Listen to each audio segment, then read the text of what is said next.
Hello' guys, আজি লৈ আহিছোঁ মূলাৰ চালাড। তাৰ বাবে লাগিব 2টা বিলাহী, 4টা কেঁচা জলকীয়া, পিঁয়াজ এটা আৰু ধনিয়া পাত শেষত দিব লাগিব।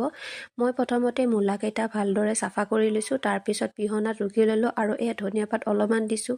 কেঁচা পিঁয়াজখিনি মিহিকৈ কুটি লৈছোঁ, বিলাহী কুটি লৈছোঁ, জলকীয়া কুটি লৈছোঁ।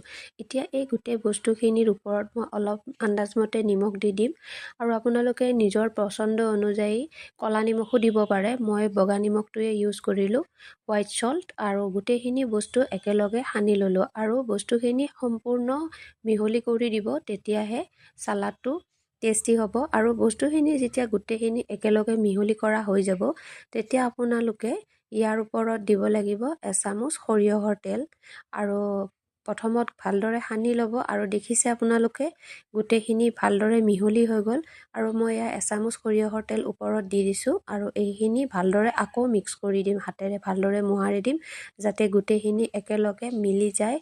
আৰু বস্তুখিনি একেলগে মিলি গ'লেহে এই চালাডখন বহুত জুতি লগা আৰু টেষ্টি হয়। এয়া মই বনালোঁ মূলাৰ চালাড, আপোনালোকেও ট্ৰাই কৰি চাব।